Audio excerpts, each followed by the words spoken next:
Hi everyone, welcome to Urban Design Patterns for Sustainable Future course. In this course, we will be looking at neighborhood wicked problems, building regenerative healthy communities, neighborhood economy, ethics of using resources, green buildings and urban drainage, land use, and biomimetic innovative solutions. But for this course, it's going to be divided into different tiers. So the first tier is going to be mandatory, assessing neighborhood challenges. And so we're looking at the wicked problems from all lenses. Tier two, it's possible for you to choose one of these options for you. The first one is building regenerative and healthy communities. The second one is how neighborhoods feed and make money. The third tier for you, you can choose a minimum also of one, ethics of using resources and buildings and urban drainage. The last one is land use. Now, tier four is mandatory as well for everyone, and it's going to be indirectly used through tiers two and three. So it's called biomimetic innovative solutions. So whenever we want to find a solution for either one of tiers, two or three, we look for biomimetic solutions. So that's why everyone is required to take it. So today we are going to focus on assessing neighborhood challenges, and assessing urban wicked problems from all lenses.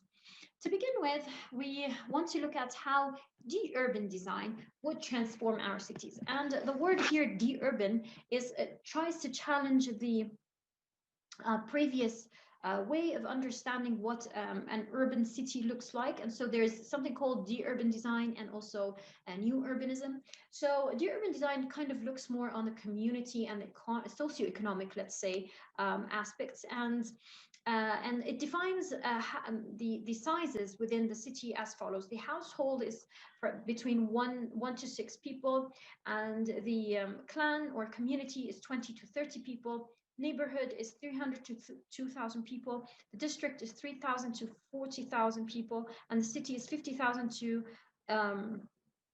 10 million people. So the neighborhood is basically in the scale. In a neighborhood, you could say there should be a nursery, there should be a community garden and a crop garden, let's say, with fruits and trees and animals and cattle. There could be a multifunctional hall with weddings and a place for also funerals and shows and parties, joint streets, and where a place where all waste could be recycled. For the district neighborhood, this would be 3,000 to 40,000 people, which could be self-sufficient, and it's ecocentric, self-organizing. There could be a place to exchange goods and knowledge and materials. There's a community center. There is a healthcare unit. Carpooling is possible. Recycle pool is also possible and or present. Bike pool, library, and cafes. The city has a bigger size with a bigger exchange area where these activities for people of different districts can come together to exchange ideas. Schools, nurseries, universities, public libraries, and public transportation, city halls, and direct democratic parliaments are present in that place or space. So the small scale we always look for neighborhoods or communities that or districts that have we always want to look for small scale, because small scale will mean reduced mobility, and we want that to be a priority for us. So there must be activities for shared areas and shared economy and activity to reduce the movements in that shared part, and it is a challenge at this point. There are different models to design a city. The centralized model, everything is provided from the center and provided to other centers, as seen over here. The decentralized model shows that there are different centers, and these different centers are also connected in this way. The distributed model provides a more resilient and self-sufficient power to communities and neighborhoods, because they're all, they all have what they need, and so they don't have to go to other centers to get what they want. There are certain places that have printed their own pound and to establish their own transition movement, that, as in Tottenham, and shared economy, and they had control over the production of food. And that also in like old towns happens a lot, where they don't need to go to the city, they are forced to do this. But we want to mimic this design also in cities, especially during the pandemic. So these let's say this distributed model provides cities and neighborhoods and communities and districts to have self-organizing manner, meaning that they have control over their own economy, they're self-sufficient, they have land to produce food. Food production must be very close to the neighborhood district scale and city scale, therefore. And they have food forests in their district or neighborhood or clan, and these food forests are maximum 20 kilometers away from the people, and it also needs to have access to food for people that are close and nearby. Food productive is from regenerative production, is from regenerative agriculture and permaculture.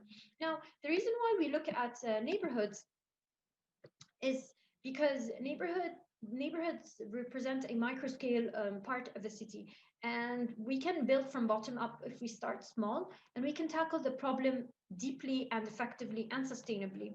And this will also allow neighborhoods and cities and nations to easily evolve to adapt to changing conditions. So these are the layers of a neighborhood, meaning we can be looking at safe streets and spaces, affordable housing options, ability to age in place, housing diversity, walkability, safe cycling networks, local public transport, well connected to public transport jobs and services within the region, local employment opportunities, local shopping centers, local health facilities and services, local schools, lifelong learning opportunities, local playgrounds and parks, green streets and spaces, community gardens, sport and recreation facilities. And these really mean that we are designing a neighborhood that can be all accessed within 20 minutes, and it's a walkable neighborhood. I remember first time I went to Edinburgh, I wanted to go and walk there, and they told me, like, how do I access the place? And when I asked, they told me Edinburgh is actually walkable. So you get the map and you can actually, walk the whole place, and it's very easy for you to get around and for mobility and accessibility. Now, what kind of future do we want and need? We all hope for social equity, good climate, healthy food, well-designed homes and buildings, healthy body, mind, and soul, open spaces and spending time outside, opportunities to be creative, and respecting humanity and the environment, embracing diversity, human and ecological diversity, clean water, air, peace, and just achieving the UN sustainability goals. Now, we want to look at something called Earth rights together. Okay, so I'm going to now show you what this means through a video.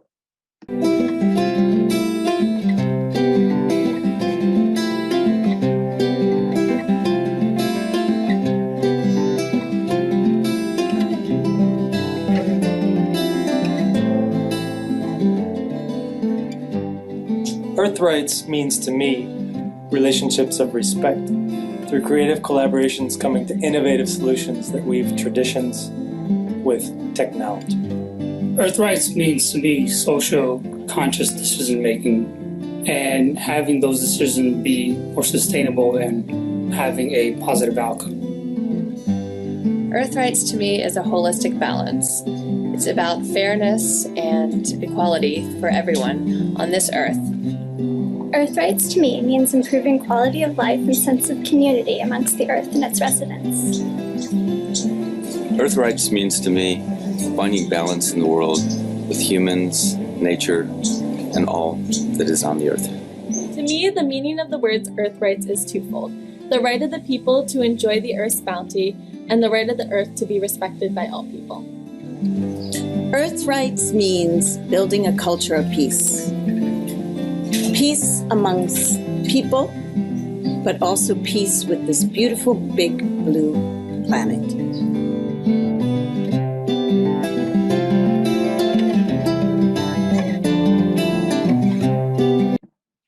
Now we move on to something called wicked problems. After looking at these earth rights, we're looking at what a wicked problem is. Now, wicked problems are never completely solved. They are problems that are interconnected. They take a long time to be evaluated, and they take a long time to find solutions. And solutions can be not right or wrong, but every wicked problem is also connected to something, to another problem, and there are multiple stakeholders involved, and they are multi-causal and multi-scalar and interconnected. And that's why they're called wicked problems. Now, the wicked problems that we are living, obviously, they currently are having unpredictable times and unpredictable crises where there is a climate issue, diseases, economy, and economical problems, cultural identity, and human dignity rights, which means that we need this is creating an urge for us to meet the needs for educating for sustainability, our cultures, our environments and economies, and create these technologies that will make more resilient futures for us. So we all have to be responsible, and regenerative at the same time. Now, wicked problems have different types in neighborhoods and cities. So they can be social and cultural, they could be ecological and economic, and they're all interconnected. That's why we have the idea of whole systems connection here. And they can come from land use problems, changes in land, in the land, the amount of land that we are using, climate change, freshwater change and use, nitrogen and phosphorus cycles, which can be pollutants to the soil and the air, ocean acidification, chemical pollution, atmosphere aerosol pollution, and ozone depletion, and loss of biodiversity. To create a safe space for humanity and also have economic and economic sustainable development, but also we do have a social foundation, but also everything over here in the center is connected, like the water, the food, the health, the gender equality, social equity, energy, jobs, voice, resilience, education, and income. All of these together create the social foundation. And we have to look at them in order to create a safe space for humanity and to consider as well in our design the land use change, the climate change, the fresh waters, chemicals, nitrogen oxides, ocean acidification, and the atmosphere with aerosols and ozone depletion, as well as biodiversity loss. They're all interconnected. So for us to look at wicked problems, we have to look at wicked problems from all lenses, and this is what takes us to something called whole systems thinking. So there's going to be economic problems, there's going to be political and legal issues, there's going to be society issues, there's going to be technical issues, there's going to be industrial and organizational issues, and land use. And so we are trying to really adjust to a messy world over here. And in this course, we're going to be looking at how to get out of this really quick. So why should we study wicked problems first? We can understand the current context. We can identify all possible wicked problems. We can deeply understand these wicked problems. We can identify the stakeholders affected by these wicked problems. We can make connections between different wicked problems. We are able to design then sustainable solutions that address wicked problems through whole systems connection design. Now, the thing is, when we consider wicked problems and we try to solve them, we ask ourselves, are we just tackling the symptoms, or are we just tackling the symptoms or to solve these problems? Now, as Marie Curie says, we cannot build a better world just by hoping to improve it without improving the individuals. And so we must work for our own self-improvement. And one way to self-improve is by understanding that everything in this life is to be understood rather than to be feared. So as she says, nothing in this life is to be feared, it is only to be understood. Now is the time so that we to understand more, so we may fear less. And so understanding and knowing is going to be very empowering, where everyone knows everything and everyone understands everything and does everything. Now, so from a sustainable perspective, if we look at the environment as in the environment, this means that we're looking at life and earth life on Earth together. We're looking at the economic perspective, the social perspective, and the ecological perspective. Now, if I talk about the economic and the sociable aspects, then I'm creating something called an equitable life for the people. If I'm working on economic and ecological, then I'm doing something that is viable. If I'm looking at ecological and social, then this is called bearable. But if I consider all three together, we call it sustainable. So this is why it's a win-win deal. Now, to assess neighborhoods and look at all wicked problems from all lenses, I want to show you what the definition of wicked problems looks like in this video, and what defines a wicked problem. So we're going to watch 2 videos now together. Transition design sets out to address a class of problems often referred to as wicked problems, and it argues that most of the large complex problems we collectively face have this character. So you can see on the slide some of the key features of wicked problems. They're multi-causal, multi-scalar, interconnected. They straddle disciplinary and organizational boundaries. They're connected to each other. The solutions to wicked problems ramify throughout the whole system. So there's no simple solutions. There's no right or wrong solutions. And so on and so on. So I just wanted to give you a sense of the broad characteristics of wicked problems. And one of the things we do in our transition design seminar for masters and doctoral students at Carnegie Mellon is we assign the students wicked problems that can be found in Pittsburgh, and we ask them to research them and speculate on possible interventions that might be that might address these problems over long horizon or short, medium, and long horizons of time. And so here you can see the kinds of problems that they're looking at: racial discrimination, poor air quality, obesity, homelessness, opioid addiction, lack of affordable housing, lack of access to healthy food, and so on. And it becomes obvious to students as their research proceeds that all of these problems are inextricably interrelated. And so we ask them to begin to explore ecologies of potential solutions that solve for multiple problems simultaneously, synergistic solutions.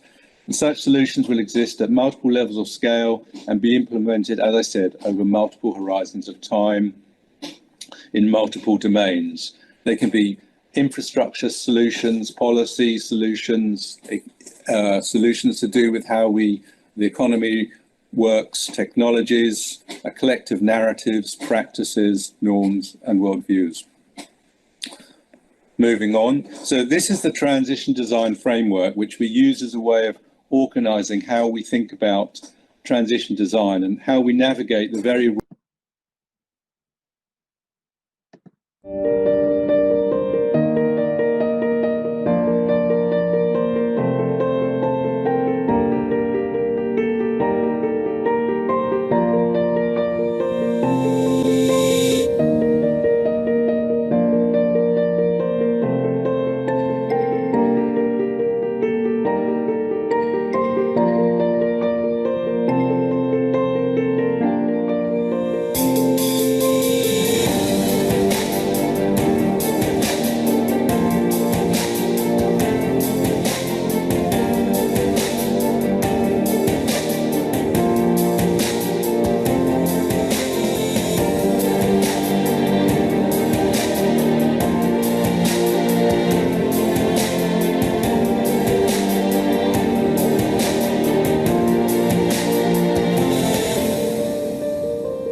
how to map a wicked problem. So first, after identifying wicked problems, we have to look at how the mapping of wicked problems looks like. Okay, so there's a way and there's a technique.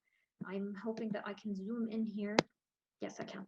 Okay, good. So first thing, we look at the categories of the root cause, and then we start at, so for example here, the infrastructure or technology issues. The next line has the next set of problems need to be in red, and these are going to be the root cause that indicate connections to the categories. And then the second root cause starts and it's in orange.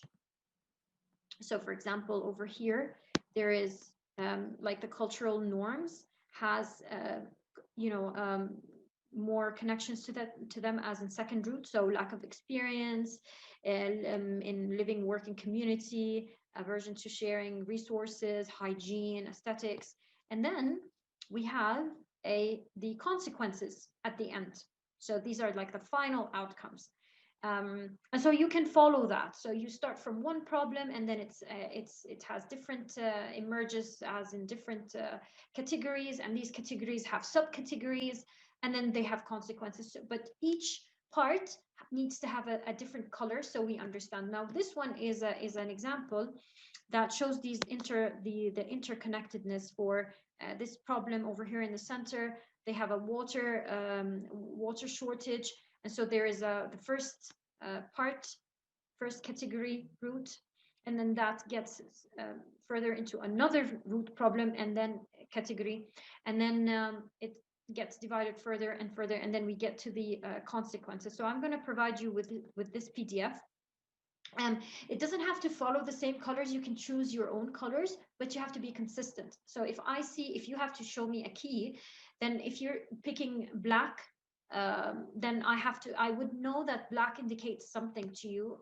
And if you're picking red, I have to know the indication of that this color means something to you and to me. So you have to make a key for the choice of the color that you're choosing. But really, it's all about how we have the main issue, and then it divides into root cause, and then these root cause have different also causes, and as in primary and secondary, and then finally they have consequences that we are suffering. So here I'm sharing with you some of my work with my team. We looked at the social problems for this area in Rotterdam, and gentrification, for example, and what the implications of gentrification look like, economical issues, social issues, and policy issues. So these so the problem was in, what color is that's like pink or orange, and then the category root cause was in a lighter color. The root cause is in gray, and then the secondary root cause was in this box color, and then the consequences were at the end. So for example, we did for the economical issues, you can see over here, you can pause and watch and see what each one looks like. And then here's another one for climate change. Climate change over here had also different consequences, but also they had a category root cause, a root cause, and then a secondary root cause, and then the consequences. So you can see how it was color coded by choice, and you can also pause this and look at what this may look like, to study it, and air pollution as well, and what air pollution root causes look like, and secondary root causes and the consequences of air pollution. Inequality, for example, also was another thing that we looked at, and lack of housing and affordable housing. So here is your task. Now, this is the final part of this presentation. So you're going to select your team members, and in the Google Sheet, you can fill your email address and your name. And so it's going to be a shared one, so we can all see who picked who. So then you can pick your team members accordingly. So if some people remain unteamed, you can join them. So you and your team members are going to select a city, preferably at least one of the members of the team knows it very well. and you can draw a map of the most important wicked problems of the city. And so you can consider the following problems: the economic problems, the social problems, population, diversity, economy, poverty, exclusion. And I want to add to that as well the health issues. Sorry about that. Okay, I'm going to add to that the health issues. So social population, exclusion, and any health issues.